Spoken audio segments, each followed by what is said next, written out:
Hello everyone and welcome back to another video. Today we're going to be talking about the state of New York and the 2022 governor's race here in the state of New York and a potential Andrew Cuomo comeback, which now has been speculated by a lot of news articles as of yesterday. I saw a lot of these pop up. So I figured I would cover this as well as a new poll that came out a few days ago, which is actually really bad news for the Democrats in New York. And again, this doesn't mean that New York is immediately competitive, although both factors together are really bad news for the Democrats and will probably make them end up diverting lots of money to the state of New York now, which they otherwise would not have had to. So we'll get into all that in a bit. But first, we're going to take a look at the poll before we talk about Andrew Cuomo. So there was a poll conducted by McLaughlin, which is again, a Republican leading poll, but somehow they managed to get a result in which Republican nominee Lee Zeldin is actually leading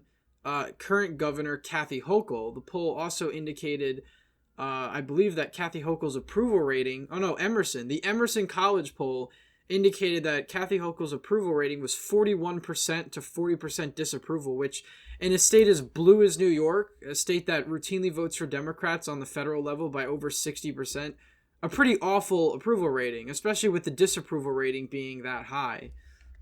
So this poll on its head, again, this is an outlier. I will stress that this poll is an outlier, but it might be the start of a trend in favor of the Republicans in the state of New York as the race goes on, as they get tighter. Now, I'm not saying Republicans are going to win the state of New York.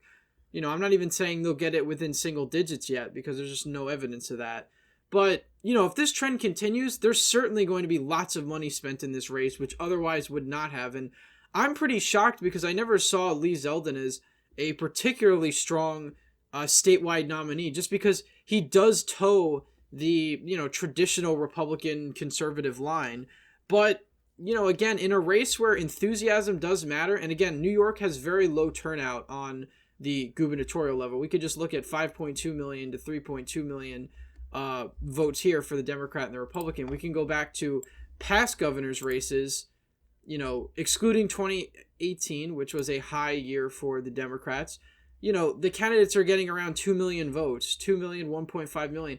If the Republican nominee Zeldin even gets 2.8 million, he would clobber Andrew Cuomo in this matchup. Now, obviously, the turnout's going to be a lot more even. It wouldn't be that lopsided, but if Republican turnout is really high, and again, Zeldin will need to get like 8 or 10% of Democratic voters, he easily could make this a competitive race. Now, the first factor isn't really that, it's not gigantic. Obviously, it's really bad, I think. It's a big statement for really showing you how weak of a position Democrats are in 2022 in certain states, particularly blue states, which they have in some ways taken for granted. We saw what happened in Virginia last year. We see what's happening in Washington State, the Senate race there, which the polls there are not really too good for the incumbent senator.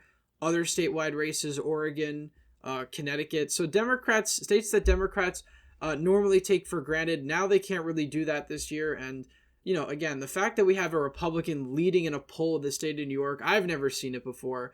We could just go back to the other gubernatorial races where Republicans, did pretty poorly. They got 36% and whatnot. We scroll down to the polling. There's nothing even close. Again, we don't really have any Republican leaning polls back in the 2018 race, but, 2014, same thing. It's not even competitive. And again, Andrew Cuomo was an extremely strong incumbent, so I guess it's a little unfair to categorize that, but he's certainly not now. He's scandal-ridden, he's weakened, and he's a disgraced former governor now. So even if he somehow did win the Democratic nomination, it puts the Democrats in a really poor position because there's going to be a sizable chunk of Democrats that don't turn out for Andrew Cuomo.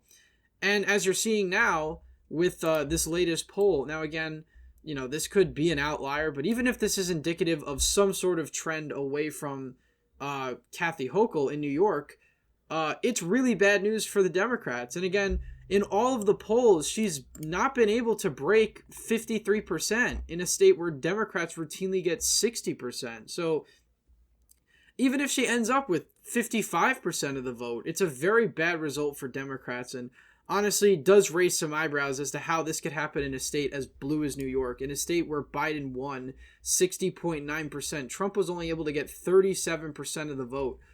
But, off-year races in New York, again, it's a bit skewed because in 2010 and 2014, you had a pretty strong nominee on the, governor level, which is Andrew Cuomo. But even down ballot, in 2010, we had a race for comptroller in this state, which only came down to 4 points. So if you want to see what a close New York looks like, this is really what it looks like. Now, obviously, these counties in northern New York, a lot of these counties are a lot redder than they were previously. Of course, some of these counties here in the Hudson Valley are a lot bluer. But this is really what it looks like when you have Republicans making it competitive in the state of New York. Now, obviously, this was some down ballot race, but again, this was during a Republican wave year. This was 2010, and while Chuck Schumer and Cuomo did very well at the top of the ticket, this race almost flipped. It came within 4 points. So, I'm not saying that the Zeldin Hochul race is going to be this close, but even if Zeldin cracks 40, gets 42%, that would be insanely big for a state that just a few years ago voted for, Donald Trump by only 37%. Now, what we saw in New Jersey, again, we could see a similar shift in New York, which would mean a race down to single digits at the end of the day. So it really is quite surprising that New York is getting this close. Now, on to Cuomo, of course. So Cuomo running in this race really does throw a wrench in, the Democrats, because as the polling suggests, Kathy Hochul is not really that strong of an incumbent nominee. And throwing Cuomo into the mix is going to force her to spend lots of money potentially on a primary campaign or even an independent campaign.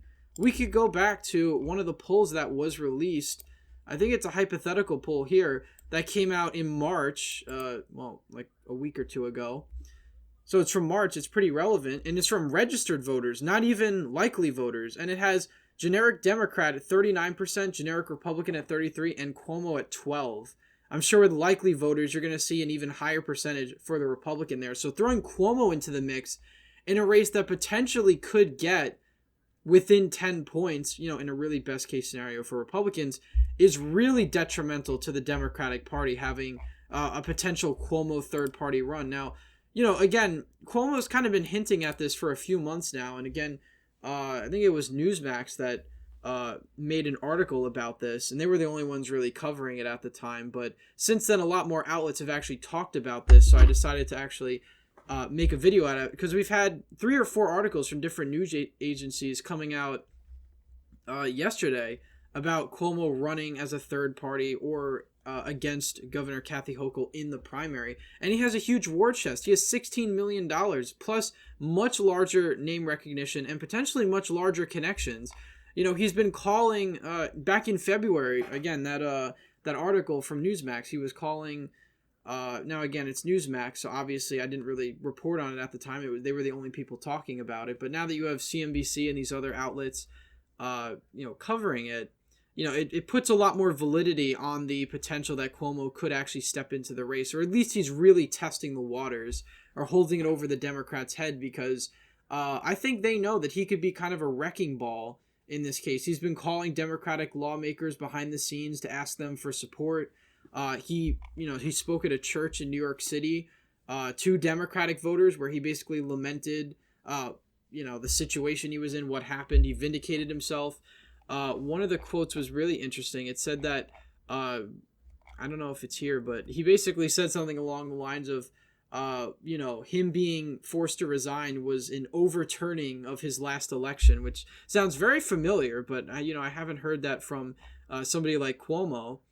But, again, Democrats are not too thrilled about this. The chair of the New York State Democratic Party said it would be a big mistake. That's quite an understatement, because this could really throw the race to Republicans. So for Republicans, it would be a blessing for Andrew Cuomo to run as a third party, because I really think he would split enough of the Democratic vote to potentially, you could potentially see a Republican win in a state like New York. Now, another thing we have to talk about is the suburban shifts in places like Nassau County, Suffolk County, the lower New York area, the New York suburbs, because we saw shifts in 2021 that were astronomical. Nassau County voted for Joe Biden by about 10 points, 9 points or so.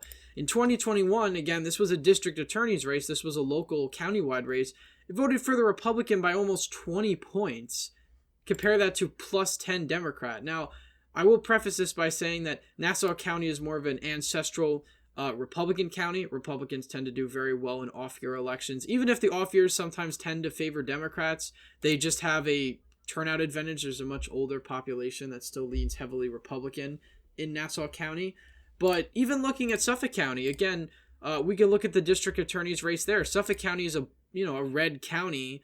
A swing county, really, was red in 2020, was red in 2016. They ousted a Democratic incumbent district attorney by 10, 11 points. And this district attorney, Tim Sini, he won his election with 62% of the vote just 4 years earlier. So there was an astronomical shift going on in these suburbs. And if we see any sort of enthusiasm like that in 2022, it's going to be a rough year for Democrats. Now, again, I have to say this. I'm not saying that New York's governor's election is going to flip or anything like that. I'm just saying the way things are going, it's not really looking good for the Democrats. And the reason why I was so excited to cover this is because we really don't have a lot of interesting political news coming out of New York. The only thing I really talked about was kind of the redistricting. And I think I mentioned the governor's race one time, and really just how hard it is for a Republican to win numerically in the state of New York. But Cuomo, even if Cuomo shakes up the primary, it's going to severely weaken Kathy Hochul and force her to beg donors for more money, which is going to divert money away from races like, Pennsylvania, Michigan, Wisconsin, Georgia, Arizona, all of these key states, New Mexico, which I'll probably make a video on that later in the week. These are things Democrats cannot afford right now. Democrats cannot afford to have a even mildly competitive New York governor's race, because that just bodes really poorly for their performance statewide. And again, a strong Republican nominee, somebody like Lee Zeldin, who again, I didn't really think was particularly a strong nominee, but if he has any coattails whatsoever, a lot of those gerrymandered House seats that we saw on Long Island and the lower New York area that are D+6, in fact, we'll just pull them up now. These districts here, even if this map stands where we have Zeldin's former district, which is now D+6, used to be R+10. So some of these districts where it's D+6, D+3, D+4, even with the red wave alone, you could see these districts flip. But now you could see more districts in play, potentially New York's 4th, New York's 11th. So, with any coattails at all, if Zeldin has any coattails at all with this kind of, division on the Democratic Party, you easily could see down ballot effects where you have Republicans winning these seats that they were, these seats were purposely designed to keep them out of power. You could see that backfire on Democrats in 2022. So a lot of interesting things happening in New York. Just had to cover this because if Andrew Cuomo does run, it's going to be a really interesting election here. Even if he doesn't run, just with that interest, that pull out of the Zeldin campaign, if that's any indication of anything, there's a lot of stuff going on across the country. Even blue states, it seems Democrats can't take for granted. Now, again, even if this is just, again, an outlier poll or speculation, the fact that we're even talking about it really shows you how weak of a position Democrats are in some of these states and how they really need to solidify support in these solid states before they can even try to win over these swing states, which at the moment is not really looking too great for them. So anyway, guys, thank you all for watching this video. Please leave a like down below, subscribe to the channel, hit the bell notification so you don't miss any more videos I put out. As always, again, thank you all for watching, and I hope to see you in the next one.